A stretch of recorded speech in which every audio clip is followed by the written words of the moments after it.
Hello everybody and welcome back to Spacedock. I'm Horatio and today we're looking at the very upper crust of spacecraft design and examining what the peak of society flies around in. Specifically taking a look at the shining golden vessels that flaunt the wealth of their owners, the opulent craft that scream, "Look at me! Look at how much better I am than you!" Nothing does this better than Tituss Clipper from Jupiter Ascending. Look at this thing! It's gold. Its setting standard floating attachment thingies are these beautiful ornate butterfly wings. The interior of this massive ship is stuffed with statues and servants and chandeliers. Right from the moment you arrive in the hangar, you're shown the obscene wealth that its 14,000-year-old owner has. And that plays into the story too, since Tituss wants to trick Jupiter Jones into marrying him to inherit her claim over Earth. He claims he wants this to protect the planet from being harvested to make the youth potion in the setting, and dazzling her with the ship is part of this trickery. It's a clear demonstration that he is indeed royalty, and that he does have the power to save her new friends. It's all lies, of course, and he's actually just as scheming and power-hungry as his brother, but is a bit more charming about it. And yeah, his brother's ship is big and impressive and everything, and even has gold highlights of its own, but Tituss's Clipper is just on another level entirely. Sticking with the theme of the functionally immortal ruling over everyone else with Warframes Oren. These ancient and mostly long-dead rulers of the solar system heavily favoured using gold in pretty much all of their creations. Their buildings, their spacecraft, their warriors, even their tea sets. Everything is accentuated with sleek golden forms, which is fitting for people whose name can be translated to either Gold or Gold family. Here, the opulence is because the Oren broadly think they are very much above the rest of humanity. Baseline humans are tools to be used, toys to be played with, bodies to invade and inhabit. The technology and style of these golden lords is one that shows how they embrace their superiority over the ones they rule. And yeah, this isn't strictly limited to their spacecraft, but maybe you can detect a bit of a theme going on here. Which we continue with the gold, who just love gold. The pyramidal parts of their bigger ships are covered in it, for many of the same reasons as we've already discussed. They are masquerading as gods to their followers, using a technological gap and religion to keep everyone else in line. Riding around in great golden pyramids is just another part of that. And of course they want to live it up while they do that.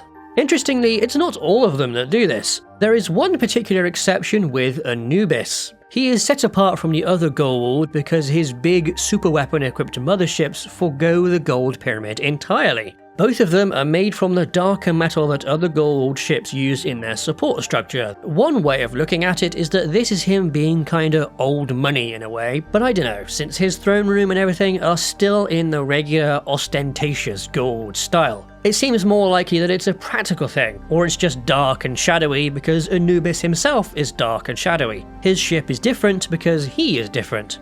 Next up is Horatio from Endless Space 2. Ah, Horatio, the trillionaire who made an entire faction of Horatio because naturally his servants should look like the most beautiful man in the universe. And Horatio's spacecraft, and everything really, go all in on the gold. As such, his ships reflect on their masters. Since Horatio loves showing off how fabulously wealthy he is, it's only natural that the sinuous serpent ships he uses are made of gold. After all, what else is the richest person in the galaxy supposed to do to flaunt his immense wealth? And that's also exactly what Emperor Callus in Destiny did with his Leviathan, a massive planetoid-eating pleasure palace that, naturally, is clad in gold. But it's more than just that. It's got gardens and jewels and a weird underbelly. But it's so big that it doesn't even feel like a spacecraft. The parts you explore are much more like a vast building that happens to be attached to something that can move about. Is that another plus on the side of opulence? I think so. Oh yeah, and there's a whole season of content with opulence in its name where you could get gold and jewel-encrusted weapons and other loot.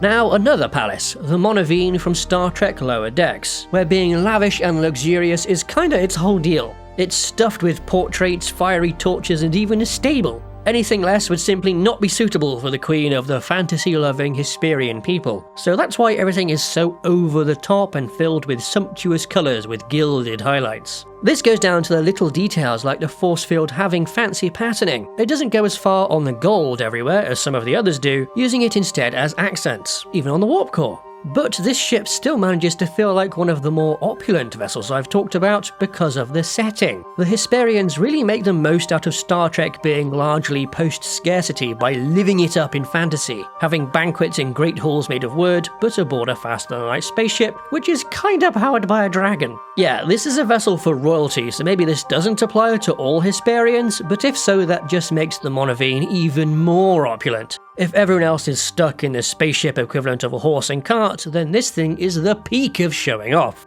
That's a lot of spacecraft with a lot of gold everywhere, which if done in real life comes across as tacky and trying too hard, but it is opulent. It's all about showing off wealth. For fiction, slapping gold everywhere works better because of those same connotations, but for whatever reason, the tackiness doesn't come across quite so much. So it's a perfectly fine shortcut to showing that someone or something has wealth and power, or has some connection to those that do. Like EVE Online's Amar, who utilise a lot of shining gold in their ship designs, though since this style applies to pretty much all of their vessels, from the workhorse to the warship, it seems to be more a way of signalling a state of regal arrogance, and of course to differentiate the faction from the others which have their own styles. It's a similar deal with the Eye of Sion in the Ahsoka show, which had golden accents on the outside and a very golden bridge. Here it's all about the regal vibe, I think, rather than opulence, with a bit of retro sci-fi styling going on as well. More on that in a moment. For now, let's look at something else regal that isn't strictly gold, the Emperor's Lighter in Dune Part 2. Like many of Villeneuve's movies, Dune forgoes what you might expect the look of things to be in favour of stark shapes and relatively plain textures, which also applies to the Emperor's ship. All we see of it is the exterior, but the mirror finish is what is used to make it stand out, matching with the hutment set up for him. I find this ship interesting here because it still ends up looking kinda golden in some way due to the combination of its yellow shield and the reflection of the desert around it. And now that we're into the shiny silver stuff, we can go back to retro sci-fi. Sure, the Naboo spacecraft are shiny silver and there it signifies royalty just like in the new Dune, but polished silver is kinda its own thing. It's not really tied to opulence or status because it has older roots than that. It's also used throughout sci-fi as a way to signal technological supremacy, especially when compared against typical sci-fi space brick stuff. There are other ways of showing that a ship is luxurious and of high value that don't require the use of gold. Real-life yachts don't, and copying their style as Star Citizen does is certainly a good way of creating a ship for someone rich. Make it a really big super yacht and then you certainly have something opulent. Beyond that, simply being well appointed on the inside is another option for luxury, but it lacks the arrogant expression of wealth. It may be the ship of someone rich and powerful, but fiction seems to demand a little bit more. And that is why I highlighted all of those gleaming golden spacecraft. You can support Spacedock by joining our Patreon, where you can get our frigate and spacefighter design reference books. Alternatively, you can support us directly through YouTube by becoming a channel member. Thanks to our supporters, and thank you for watching.